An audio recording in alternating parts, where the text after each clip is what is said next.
Hi everyone. Today I'm going to be talking about food as a source of energy and the way that we eat and how it contributes to the quality and the quantity of energy that we put in our bodies. So, food is one of our primary sources of energy, as we may know super well. We feel super great and energized after we eat. In recent decades, society has turned this leaf in nutritional counseling that follows this calories in, calories out model. And the problem with that is that it's all numbers. Now, there is of course, some usefulness in that, but we are sort of pushing away that somatic body mind connection that has to do with eating. And it takes away the pleasure, it takes away the energetic experience of eating, and has been shown to defer some of our nutrient intake. It's been lessened because of that. America is constantly in fight and flight mode. We are running at high speed all the time, multitasking, and we've switched to this grab and go. What can I do while I'm eating lunch? What can I grab as a snack that I can eat while I'm driving? And this idea of sitting down and dedicating your focus to eating and to chewing your food has been lost in the mix a little bit. So, fight or flight response, or the triggering of your sympathetic nervous system, is pretty much where fast-paced, average American is living in for the majority of the day, which is unfortunate. Our body really would love to be in that parasympathetic rest and digest. And the danger is that if we are not taking ourselves out of this sympathetic nervous system when we eat, we are going to have a tendency to eat chaotically, to not chew our food, to eat too much, and to try to store up our energy. So eating should be an activity that triggers that relaxation response, that rest or digest. And it can be more than just numbers and calories in, calories out. This should be something that is a checkpoint in our day, that we sit down, we take a moment to be mindful, to really chew and taste our food and be grateful for the relaxing experience that it can be, and put that element back into our eating habits. So I want to talk a little bit about the relaxation response. This first began to be researched by Herbert Benson. He's a medical doctor. He started his research in the 1960s. And his research began by observing the meditation practices of Tibetan monks at first, and he realized that this meditation put them in this parasympathetic nervous system with their brain activities. And the more he was researching, the more he became curious and found that this relaxation response, or the triggering of the parasympathetic, can also be found unattached from their Eastern spiritual practices or teachings. So he started to observe this idea of relaxation response and how to get there in our own physical bodies, detached from any type of spiritual practice. So he found that there are two ways to trigger this relaxation response. Quote, the first is to focus attention on a single repetitive word, sound, prayer, phrase, image, or physical activity. And the second is to passively return to a specific focus when distraction occurs. End quote. In the context of eating, the physical activity is one way to focus the energy, and the intention is another. The physical act of preparing your food, plating your food, smelling, chewing, tasting your food, it's all part of the physical action of eating. Our senses are really, really responsive to sitting down and eating our food. The intention, savoring the food, enjoying the experience, and appreciating how it is nourishing the body, rather than I'm hungry, I have to satiate this feeling and move on, or I haven't eaten, I guess I have to eat something, eat it really fast and move forward. This is an experience that we can be grateful for, because most literally we are what we eat. Our food breaks down in our bodies to generate new life, new cells. So acknowledging that it's both a pleasurable and a really vital experience to our health and our vitality is something that is so helpful in triggering a relaxation response while we're eating our food.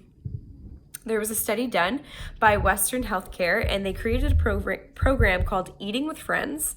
So nutrition programs, and it began to be implemented in various hospitals and subacute facilities in the year of 2012 for a 3-month period. They ran it at 2 separate subacute facilities, and some residents at those facilities ate in a dining room, a community dining room, family style around the table eating, and then some residents ate in their room. And what they found was that the patients who ate in the dining room in a community setting had that pleasurable experience of dining together, community, chatting, enjoying each other's company. Those patients consume 20% more energy and protein when dining in a communal environment. Their rates of nourishment were higher than those who ate by their bedside. The enjoyment and pleasure experience that was reconnected to this experience of eating this food and this energy intake, it's just another sign that calories in, calories out is not what it's all about. It's all about the bio-individual needs of your body, and if you are somebody who needs that community, who needs that pleasurable experience attached to food, that might be the perfect way to get more energy out of what you're putting into your body.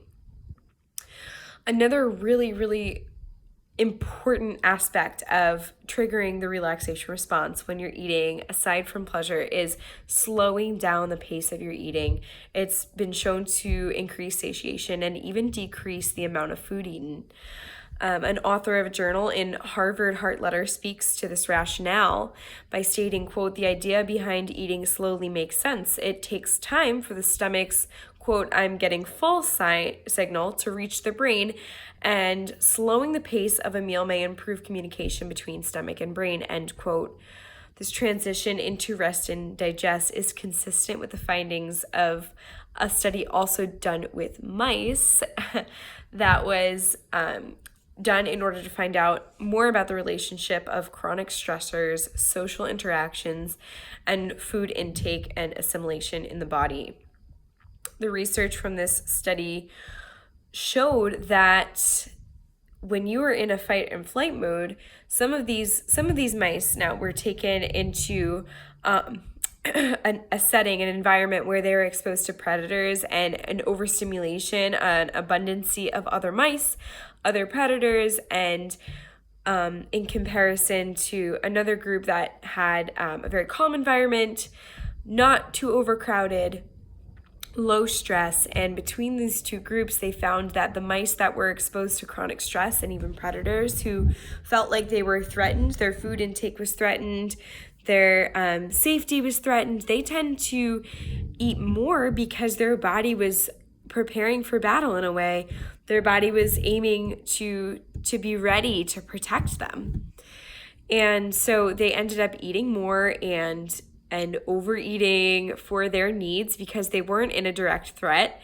And this is such a mirror image of what our bodies do. If we are constantly in this fight or flight mode, our body thinks we're under attack all the time, even when an attack is not present. So we may be chronically overeating, eating too quickly, not slowing down and chewing our food, tasting it, being mindful. We may be really doing ourselves an injustice by not finding that relaxation response before we sit down and have a meal and really cherish the experience of having food on our plate to eat, having nourishment for our bodies, and knowing that this is a not only something that is necessary, but a form of self-care. It can be a form of mindfulness and just experimenting with what works for you, what gets us into that relaxation response. Like